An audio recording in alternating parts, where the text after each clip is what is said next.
This is Entertainment for Review, and we've got more Friday the 13th to review, and today we're going to be taking a look at Friday the 13th Part 8, Jason Takes Manhattan. This movie was released in 1989, making this the final installment of the series in the 80s. The series had 8 movies in the 80s from 1980 through 1989, missing only 2 years being 83 and 87, which is pretty impressive, which is why for me this is the horror series of the 80s. If you have not seen this movie, please be aware that this review will be containing spoilers, and let's begin taking a look at Friday the 13th Part 8, Jason Takes Manhattan. Disappointingly, this is the first movie in the series that we don't get a cool graphic sequence to open the movie, but we start with just some glimpses around New York City. We then do go to a boat that's on Crystal Lake, near Camp Crystal Lake. On the boat we have Jim and Susie. Now Jim tells Susie the legend of Jason, and when we do get a flashback of Jason, it's interesting that they show him portrayed as just a normal looking kid drowning, no longer disfigured. As they are fooling around on the boat, the anchor drags along and hits an underwater power cable, which sends a jolt of electricity into Jason's at-rest body, which was submerged beneath the lake. This revives Jason, and he climbs aboard the boat. Now, Jim scares Susie wearing a replica mask of Jason's, which even showed the battle scar from Part 3. Who would have guessed that Jason had Mert? When they go downstairs, Jason does claim the mask, and then he goes downstairs with a spear gun and shoots it, but he misses. Susie gets a chance to run away, and he stabs Jim through the stomach with the spear gun.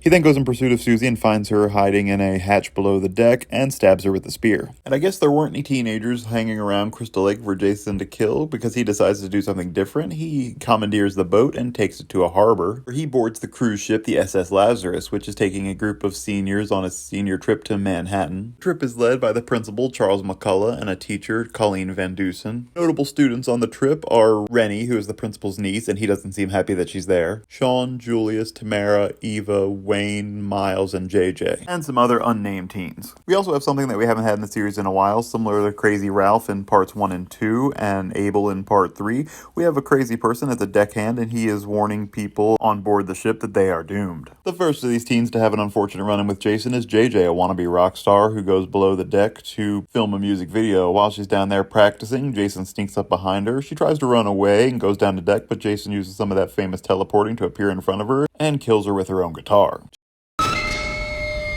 Jason is then stalking around the boat, and Rennie sees a vision of Jason as a child outside of her cabin window. It's not limited to her though, as her dog Toby sees it as well and gets scared enough to run out of her room. 2 girls, Tamara and Eva, are observing a boxing match between Julius and an unnamed opponent. After this, they go below deck to do some drugs, and Rennie walks past them while she's looking for Toby. They're then discovered by Mr. McCullough, who tells Tamara that he's going to be coming to check on her biology assignment, and if it's not completed, she's not going to be able to sightsee with the rest of the students. Jason claims his next victim as he finds the unnamed boxer in the sauna and kills him with one of the sauna rocks. Tamara believes that Rennie snitched on her to her uncle and decides to take some revenge. She heard that she's afraid of the water, so she pushes her overboard pretending it was an accident. While Rennie's in the water, she's pulled under by the child form of Jason. She manages to break free and is rescued by Sean. Back aboard the boat, she reveals she can't swim. After another disagreement with her uncle, she goes below deck and continues to be haunted by this child form of Jason, as when she's washing her hands, this water starts to come out as blood, and then child Jason reaches through the mirror and grabs her. And he is starting to show up more deformed each time he appears. Mr. McCullough then goes to Tamara's room to check on her biology assignment. First tries to give him alcohol, which he declines, and then she shows her assignment, which is that she takes off her robe wearing lingerie where she has labeled parts of her body to show where organs would be. She then pushes Mr. McCullough onto the bed and kisses him. After a moment's hesitation, he gets up angry and tells her that she's in more trouble than ever before. It's then revealed that Wayne was outside the door recording this. He then gives the tape to Tamara, who's going to use it to blackmail Mr. McCullough. Unfortunately for her, she'll never get the chance, as when she's alone, Jason enters her room and kills her with a shard of glass from a mirror. While she's okay for most of her other scenes, she does get a poor acting award for her death scene. It's just not good. Jason then moves to the bridge to stage a mutiny as he stabs Jim in the back with a harpoon while he's steering the boat. When Admiral Robinson re-enters the room and finds his body, Jason comes up behind him and slits his throat. Sean, who is the Admiral's son, and Rennie are heading to the bridge so that he can call a Coast Guard boat to take her home, and he plans on going with her. He then finds his father dead. He goes over the radio in the ship and tells everybody that there's an emergency and he wants everybody to come to the bridge, and he attempts to call the Coast Guard. Just as he does manage to reach the Coast Guard, Jason kills the radio signal. Deckhand, who's our messenger of doom, comes to give another warning about Jason coming after these students, claiming that they're the last ones. This angers Mr. McCullough, but Julius decides to go on the offensive. He leads a group of students to go search for Jason rather than just wait and be victimized one by one. He arms his search party with various weapons, including guns and axes. Eva discovers Tamara's dead body and then comes face to face with Jason. She runs away and ends up in the party hall and becomes disoriented with all the lights, music, and mirrors. Jason enters tours the room as well, and she seems to be seeing him everywhere and then nowhere at all until he pops up right in front of her and strangles her to death. We then see Wayne searching below deck with a shotgun. He loses his glasses and can't see him. When someone walks in front of him, he shoots. This, however, wasn't Jason. It was an unnamed crewman, and Wayne killed him. He attempts to run away and discovers JJ's body. Jason catches up with him and throws him into an electrical panel, electrocuting Wayne and starting a fire. Jason then chooses to trigger the fire alarm. We can only assume to get everybody into a panic. Jason then comes across another one of the search party members, Miles, who attempts to hit him with an axe. Jason disarms him, and then Miles tries to run. We see Jason issue some more of his teleportation abilities, popping up in front of Miles. He tries to get away by climbing up a mast, but Jason either climbs quicker or uses that teleportation and comes up right behind him and throws him off the ladder down to his death. Julius discovers his body, only to be thrown overboard by Jason moments later. Rennie is back in her cabin where her uncle locked her in, and she gets another vision of child Jason. And then the modern Jason reaches through her window and attempts to try to choke her. Manages to get free by stabbing him in the eye with a pen that her teacher said belonged to Stephen King. This manages to break Jason's attack, and she crawls away, and Sean breaks down the door to her cabin. There's then an explosion below deck. Mrs. Van Dusen is attempting to gather up the students, while Mr. McCullough is searching for the crewman who he believes is behind these murders. He does see him in the kitchen running by with a knife. Rennie and Sean discover that the lower levels of the ship have begun flooding with water. They then group up with Mr. McCullough and Miss Van Dusen, who says she's lowered a lifeboat. They do run into the crewman again, but he's run into Jason first, and he collapses with an axe in his back. The four of them, plus Toby, do load into the lifeboat, presumably leaving the other students behind. And Sean looks up and sees Jason just ominously watching them disembark. As they're about to start rowing away, Julius pops out of the water, having survived the fall. The group rows away from the seemingly doomed vessel, and I guess the group has some luck because they do eventually arrive off the coast of New York City. They pull into a harbor, not the friendliest looking of areas, and decide to go looking for a phone to call for help. And apparently Jason's aquatic abilities aren't limited to lakes, as moments after they walk away, he climbs out of the harbor in the same spot. He's a little puzzled by a hockey mask billboard. As the group is all looking for a phone, they are held at gunpoint by two thugs, who want to rob them and decide to take Rennie for some other ill-intended activities. Julius wants to go help right away, but Mr. McCullough says that they threatened to kill her if they did, and he thinks they should get the police. He also then has the bright idea that they should split up to cover more ground. Now, they've just arrived in a city that they don't know where they are, they're in an area that seems unsafe, and they were just held at gunpoint, and he wants to split up. The two thugs take Rennie back to their little hangout, and they forcibly inject her with drugs, and begin to start trying to attempt their other ill will. Unfortunately for them, Jason's ill will supersedes theirs. He comes up behind the first one and stabs him through his back with his own syringe. The other thug tries to shoot Jason several times to no effect, and Jason grabs him and smashes his head up against a steam pipe. This gave Rennie a moment to get up and start running away. Julius is the first one who it seems to make it to a phone. He finds a payphone, and as he's trying to call for help, Jason arrives and punches in the payphone.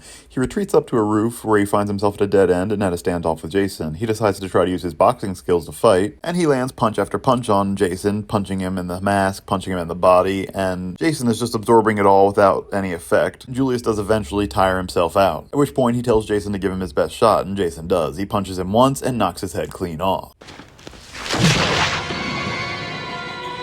Miss Van Dusen is walking down an alley, and then a police officer jumps out, and Mr. McCullough as well, who it appears was the first one successful at actually trying to find help. They're then regrouped also with Rennie and Sean. The officer takes him back to his squad car, and they all get in the back seat. However, then they realize that Julius's decapitated head is sitting on the dashboard of the car. Jason then jumps out of a building and drags the police officer in there as he was trying to radio for help. Rennie jumps to the front seat to try to drive the car, and then Jason has reappeared in the alley directly in front of them. She hits him with the car and keeps driving, and then sees another vision of child Jason and crashes the car into him. Mr. McCullough, Sean, and Rennie get out of the car, but Miss Van Dusen is unconscious, and the car explodes with her inside. This trauma, the fire, and perhaps the drugs in her system then trigger Rennie to remember a repressed memory of her as a child with her uncle on the lake. After telling her the story of Jason drowning there, pushed her in the lake in an attempt to teach her how to swim. It was there that she had her first encounter with child Jason, as he did pull her under the water. She then confronts her uncle about this, and he says he was only trying to teach her to swim. I can understand Rennie being upset about this, but Sean's overdramatic reaction is a little bit weird, as a lot of people teach kids how to swim this way. It might not be the best, but people do it. Just normally not in lakes with murderous undead.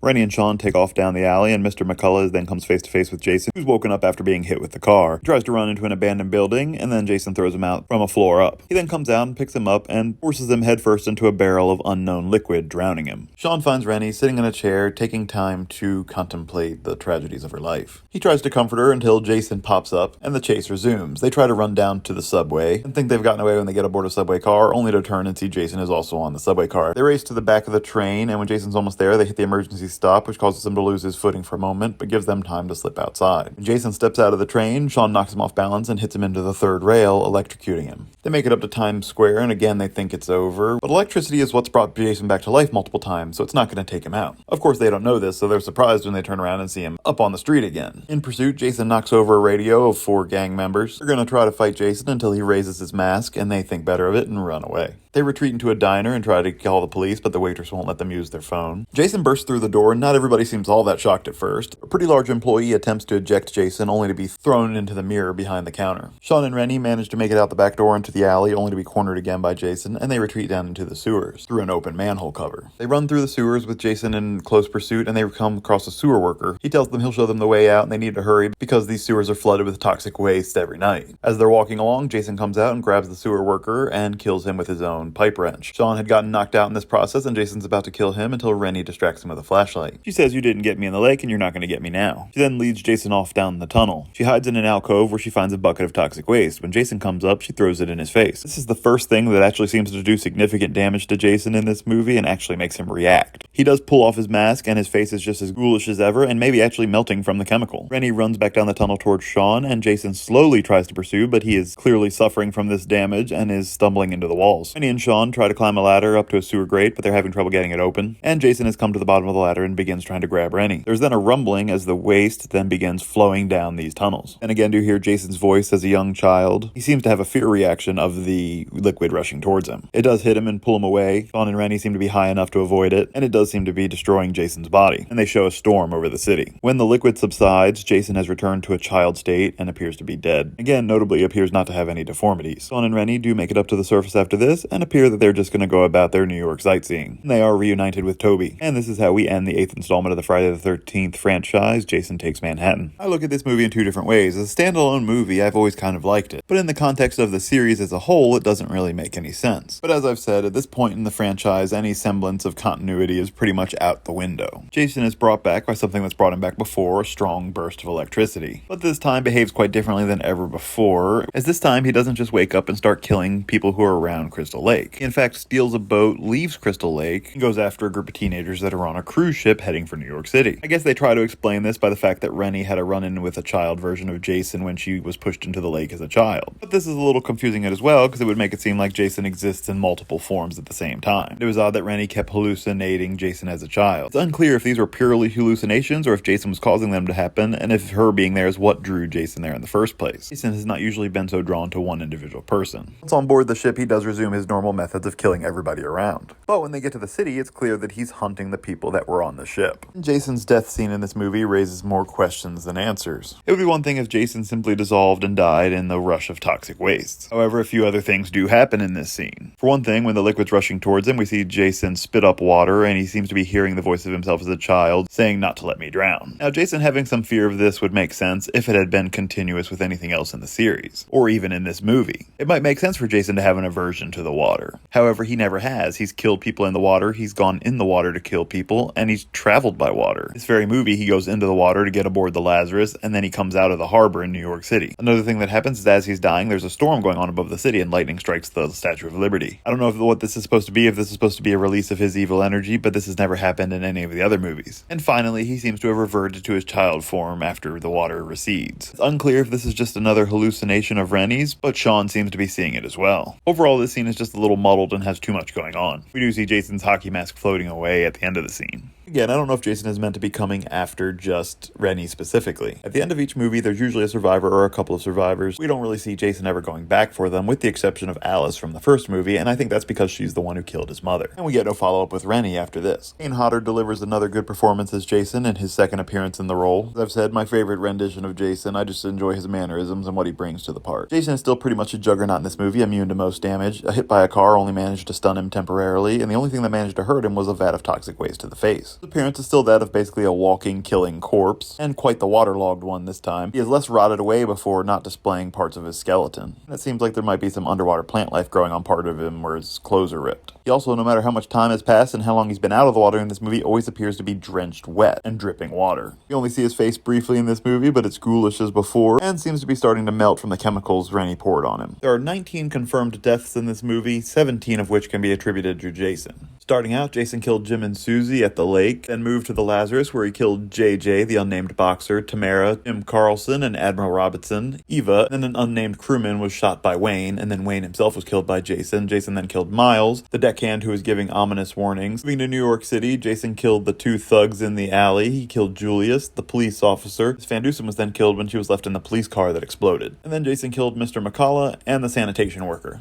There are possibly some more deaths in this movie. We don't know the fate of the students who were left aboard the Lazarus when they all abandoned ship. This movie was not received well by critics or audiences. It only scored an 11% on the tomato meter by critics and a 27% by audiences. And over on IMDb, it gets a 4.5 out of 10. For me, even with its flaws, I've always enjoyed this movie, and I would give it a score of a 6.4 out of 10. Let me know your thoughts on Jason Takes Manhattan in the comment section below. Please be sure to like this video and subscribe to the channel, and keep an eye out for my next video coming soon, which will be Jason Goes to Hell: The Final Friday. Although, as we know, it's not.